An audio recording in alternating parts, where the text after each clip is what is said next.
On June 26, 1284, 130 children walked out of the German town of Hamelin and were never seen again. That is not folklore. That is a documented historical event recorded in the town's own official chronicles. For over a century afterward, the people of Hamelin dated their legal documents from the day the children left. And here is the part they don't teach you in school. In the oldest surviving account of this event, there are no rats. The rat catcher was added 200 years later. Nobody knows why the children left. Nobody knows where they went. Hamelin in 1284 was a prosperous town on the Weser River in Lower Saxony. Market town, river trade, comfortable by medieval standards. On the morning of June 26th, it was a normal day. St. John's Day and Paul's Day, a feast day, which means the adults were likely at church.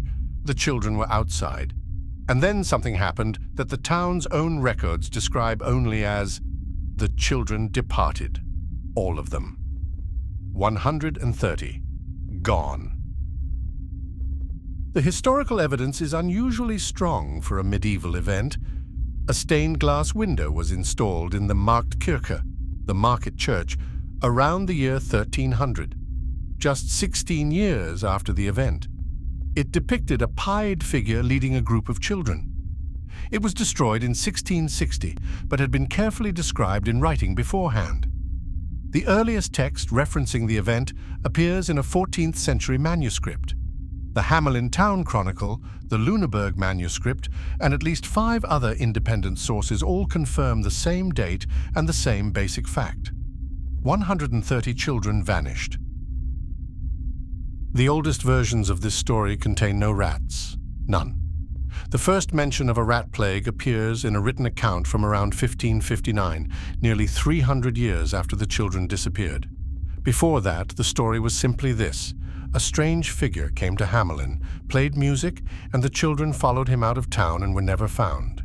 Historians believe the rat story was grafted on later as a moral, payment withheld, price extracted, a way to explain the unexplainable, but the original event needed no explanation. It just needed a witness, and Hamelin had 130 of them. Historians have spent centuries trying to explain what actually happened. The leading theory involves the Ostsiedlung, the mass eastward migration of German settlers into Slavic and Baltic lands happening at exactly this time. Recruiters called locators traveled through towns offering land and new lives to the young. Children, meaning young people, unmarried adults, may have followed a recruiter east and never returned. Others point to a children's crusade, a plague, a mass drowning in the Weser. Some see echoes of the dancing plague, a psychological contagion that swept people into movement they couldn't control.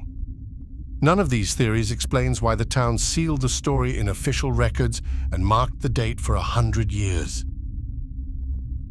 On Bungelosenstrasse, the street the children were last seen walking down, the town of Hamelin has a tradition that has lasted 700 years. No music is played there, no dancing, not on feast days, not at weddings, not at any celebration. The street is called the Street of Drums, and it has been silent since 1284. The town still observes June 26th as Rattenfänger Day. The date is still marked. The children are still gone. And the man who led them away, whoever or whatever he was, left no name, no trail, and no answer. 130 children. One street where music has not been played for 700 years. A town that marked the date of their disappearance for over a century in official documents. And a rat catcher that was invented 200 years after the fact, perhaps to make sense of something that could not be made sense of.